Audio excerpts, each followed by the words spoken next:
when I watch 10 clips of people hitting it big, what do you think my brain learns about the likelihood that I will win it big? If I saw a clip of 100 people losing a ton of money, what would I learn? If I saw a clip of 100 people winning a bunch of money, what would I learn? Why do people warning me about the risks make me want to do it more? What a great question. How can someone with ADHD have a healthy relationship with a game like poker? Oh my God, such good questions. So when someone warns you get away from something, sometimes you want to do it more. Ain't that the truth? So the question is, why is that? So a couple things to consider. The first is that we know that like oppositional natures are somewhat of a personality characteristic. So I think some kids learn best by being told, and some kids learn best by sort of figuring it out themselves. I've spent a lot of time with kids from both camps. So some of that is just personality, where we have a society where the more we standardize, protocolize, institute warnings, we're not really accommodating a particular type, a personality type variant within our population, which is that some kids need to be they're sort of discovery learners as opposed to dissemination learners. So some kids are fine with disseminating information. They just kind of absorb it like a sponge and they're good. But if you're a discovery learner, then what you need to do is explore the concept yourself, and we just don't facilitate self-understanding. So that's the first. Issue number 2 is that sometimes the reason that we're rebellious when we're told not to do something is because we discovered early on that the things that are forbidden for us are actually really fantastic. Sometimes that's what it is. So imagine that I grow up in a household where I wasn't allowed to drink, let's say, Coke, right? All the other kids get to have Coke and all the other kids get to play video games. I don't get to play video games. I don't get to have Coke. So I don't get to have Sprite. I don't get to have any soda, Pepsi, nothing. And so when I go to my friend's house and I have a soda and I get to play video games, I'm like, wow, this is really amazing. I love this stuff. So some of us then learn, what's the lesson that child learns? The child learns that, oh, the stuff that is restricted to me is actually fantastic. And so once you learn that, if you've been raised in a very restrictive household, then you're going to have some programming or conditioning to run into the direction of what you've been warned away against, right? So I think those are two really, really, really key things to think about. If you want to understand why do I gravitate towards things that are forbidden, you have to explore your own experience with things that are forbidden and try to figure out where did this attraction to the forbidden thing come from, and recognize that a certain amount of it may be personality. Second question was, how can someone with ADHD have a healthy relationship with a game like poker? The answer is, honestly, it's hard. So what we know from research on ADHD is that people with ADHD are, first of all, more vulnerable to addictions in general compared to the population. There's a whole video about that in Dr. K's Guide to ADHD and Doing Stuff. Basically, if you look at how the brains of people with ADHD are different, what you find is there's some neuroscience change, some changes in capacity, like higher amount of impulsivity, less amount of delayed gratification, difficulty executing and planning tasks, a tendency to procrastinate. These are vulnerabilities of the ADHD brain. And what you find is along comes an addiction, and they're like, hey, I see that you're highly impulsive and have trouble delaying gratification. You're now my new best friend. Let's go. Let's go party. Let's have a great, great time. And so it's almost like ADHD is gives you a debuff that makes you vulnerable to addiction. So if you've got ADHD and you're playing video games or gambling or stuff like that, just recognize that it's going to be an uphill battle for you compared to a neurotypical person. And I think there's strong enough evidence for me to be able to make that generalization. Not saying that people with ADHD can't conquer addictions, or not everyone is prone to addiction. But if we look at populations of people, if we take 1,000 people with ADHD and 1,000 people who are neurotypical, what we'll find is that the amount of addiction in the ADHD population will be higher than the neurotypical population. It's just how it is. The other thing is that a lot of times people think about addiction treatment and what we call dual diagnosis, which means that we acknowledge that, for example, if you have depression and you have an alcohol addiction, the two are going to be synergistic and you can't just treat one. So why do I drink? I drink to cope. So I can become sober, but if my depression is untreated and I become depressed, I'm going to need the alcohol to cope with the depression. The flip side is, even if I start, let's say, medication or treatment for depression, I can deal with that depression, but if I keep drinking, the alcohol will have a neurological effect on my mood and predispose me to depression.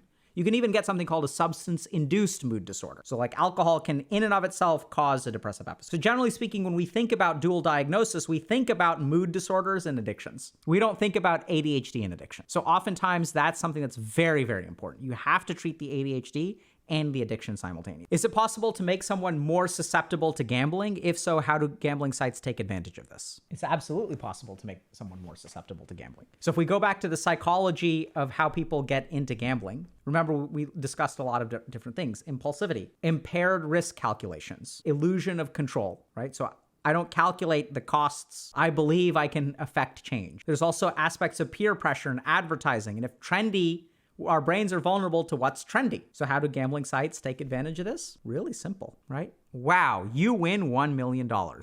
Look at all these people winning. $69,000 winning, an 18-cent loss. Top 10 streamers' biggest wins of 2020, Casino Ground. How do they take advantage of it? This is how they take advantage of it. They create a culture, they create a system where big streamers get to win. Big streamers get to win. The rest will handle itself. Things will get clipped, things will get shipped, things will get shared, things will get edited, and it'll increase the illusion of your control. It'll impair your ability to accurately predict what will happen if you spend $100 on these sites. They'll do all these things automatically. Is it even advertising? No, it's not an advertisement. They're not paying for an advertisement. They're completely in compliance with all the laws. How can we fault them? They're not doing anything wrong. This is the law. I'm like a business that's operating well within the limit of the law. I'm not doing anything illegal. That's the standard, right? Is that as a corporation, I shouldn't do anything illegal. Great. I'm adhering to that standard. Do loot boxes and gotcha systems count as gambling in an addiction standpoint? Why are some people can't control themselves while others can stop whenever they want? So let's talk about loot boxes. So loot boxes are this beautiful, beautiful gray area. There's a part of me that doesn't really fault game developers for loot boxes, because loot boxes are a natural evolution of mechanics that 100% used to be okay. So back in the day, I was addicted to Diablo 2. And the cool thing about Diablo 2 is when you do a boss run, the boss drops random loot. And that made the game more fun, right? Because random loot is fine. There's no problem with random loot, right? We're randomizing loot. We have whole games that are built on randomization, like procedurally generated. Like what, we're gonna ban procedurally generated games because they're random? So there's random loot. And now what we're gonna do is we're gonna take the random loot and we're gonna put it inside a virtual box. It's just a random reinforcement schedule. There's nothing illegal with that. In fact, it's quite legal, right? You can buy a lottery ticket. So then things got a little bit tricky because in-game items started to have real-world value. So I opened a treasure from the Dota 2 game, and I got an item. I looked at it. I was informed by the game that this treasure sells for $600. So I was like, let's sell it. I don't care about cosmetics. So items sold for $600, and then I had like infinite Steam money for a while. So then the question is, okay, hold on a second. Is this a cosmetic item? If it has real world value, are you really gambling? So some countries actually think so. So I believe it's Belgium. I may have gotten that wrong, but some countries have actually started regulating. They've classified loot boxes under regular gambling. So they've said this counts, because the second we've crossed over, or not the second, but now that we've substantially crossed over from virtual items to real world money, you're gambling for a virtual item that has no inherent value but does have an external value. So is that correct? I'm not sure. So I'm not an expert in policy, but what I do know is it's one hell of a gray area. I think we're getting closer and closer to those needing to be regulated, but where is the dividing line on that? You're welcome to have an opinion. I'm sure anyone out there has an opinion. I don't know that your opinion is right, because let's just do the math. So if I can sell an item on eBay in a video game and someone is willing to buy it, and it's not found in a loot box, but it drops from a boss, does that make, and the boss has a random loot table, does that mean that bosses and video games that have bosses with random loot tables should be regulated as gambling? I don't know. I mean, that sounds a bit extreme to me. But if y'all say yes, okay. If y'all say no, feel free to share your thoughts. Now, there's a second part to the question. Why can't some people control themselves when other people can't? Why can some people control themselves and other people can't? That, unfortunately, is a very complex question. So here's how I would answer it very simply. The ability to control your behavior, which we'll talk about later today, the ability to control your behavior has to do with trait and state. There's some reasons, a part of the reason why some people can control themselves is because of essentially some things that are pretty hardwired, right? So if you grew up and your frontal lobes developed in a nice, healthy way, right? If they grew up in the absence of mood-altering substances. So for example, if you didn't smoke pot before the age of 30, that has been shown to impair, smoking pot has been shown to impair frontal lobe development. So depending on how your brain develops, if you were taught by your parents to a certain degree, delayed gratification, and taught how to study, and taught how to do all kinds of stuff, then it can be easier to control your impulses. If you are not taught those things, or you were born with a brain that's ADHD or whatever, then it's going to be harder for you because of your brain. But that's not the whole thing. So people will think, oh my God, that means I'm screwed. No, because there's a software component as well. And what we've learned from psychiatry is that the software component probably in a lot of ways is more important than the hardware component. That you can take someone who has ADHD and you can do therapy with them. And if you do therapy with them, or you work with someone who's like an ADHD coach, which is something that I hear a lot about nowadays, right? So we also equip our coaches with some stuff to help people get organized, that you can learn particular things to compensate for whatever your brain is naturally tending toward. And so there's a lot of addiction is also state-based, right? So it's not just what you can learn, but it's how you feel in the moment. If I'm alone in life, sitting at home all day and have nothing to look forward to, it's way easier to get addicted to a substance or gambling or gaming or whatever, right? There's an internal emotional state, which we also know very strongly neuroscientifically. And there's an excellent researcher named, I don't know how to pronounce this, Volkow, Volko, I don't know. Best researcher on this stuff.